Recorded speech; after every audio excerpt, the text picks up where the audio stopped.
తలకోన సిద్ధేశ్వర స్వామి ఆలయ నిర్మాణ పనులకు నిధులు మంజూరు చేసినట్లు టీటీడీ చైర్మన్ బిఆర్ నాయుడు తెలిపారు. తిరుపతి పద్మావతి మహిళా డిగ్రీ కళాశాలలో 270 హాస్టల్ సీట్ల పెంపుతో పాటు టీటీడీ ఇంజనీరింగ్ విభాగంలో త్వరలో 60 పోస్టుల భర్తీ చేయనున్నట్లు వెల్లడించారు. తిరుమల కాలిబాటలోని పురాతన నిర్మాణాల పరిరక్షణకు ప్రత్యేక విభాగం ఏర్పాటు చేస్తామన్నారు. అన్నమయ్య భవనంలో జరిగిన ధర్మకర్తల మండలి సమావేశంలో కీలక నిర్ణయాలు తీసుకున్నట్లు వివరించారు. టీటీడీ ఆలయాలు ఏదైతే ఉన్నాయో, తర్వాత దేశంలో ఉన్నటువంటి మిగతా ఆలయాలకు కూడా ధ్వజస్తంభాలు టీటీడీ నుంచి ఏర్పాటు చేయాలనే ఉద్దేశంతో పలమనేరు దగ్గర ఉన్నటువంటి మన టీటీడీ ల్యాండ్లో 100 ఎకరాల్లో మనం ఈ ధ్వజస్తంభానికి సంబంధించినటువంటి చెట్ల పెంపకం కోసం ప్రణాళిక సిద్ధం చేస్తున్నాం.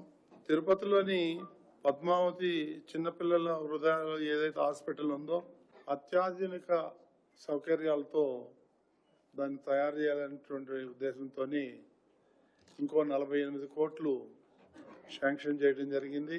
టీటీడీలోని 31 విద్యా సంస్థల్లో డిజిటల్ క్లాస్ రూమ్లు, సీసీ కెమెరాలు, కంప్యూటర్లు, అందుకు అవసరమైనటువంటి సాఫ్ట్వేర్ ఇవన్నీ కూడా సిబ్బంది తదితర సౌకర్యాలు కల్పించేందుకు ఆమోదం తెలపడం జరిగింది.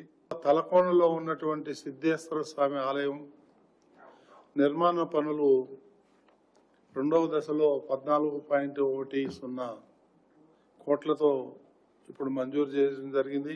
తిరుపతిలోని పద్మావతి మహిళా డిగ్రీ కళాశాలలో ప్రస్తుతం ఉన్న 2100 హాస్టల్ సీట్ నుంచి మరో 270 సీట్లు అదనంగా పెంచాలనేటువంటి నిర్ణయం తీసుకోవడం జరిగింది.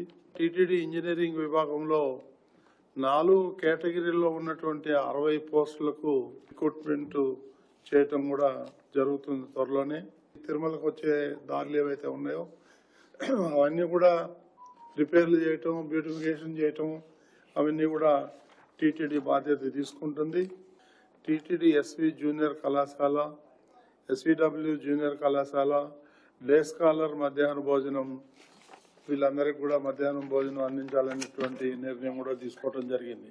తిరుమలలోను కాలిబాటలో ఉన్న పురాతన గల నిర్మాణాల పరిరక్షణ కొరకు ప్రత్యేకంగా ఒక విభాగం ఏర్పాటు చేసి అనుభవం గల అధికారుల నియామానికి వాళ్ళకి ఆమోదం చేయటం కూడా జరిగింది.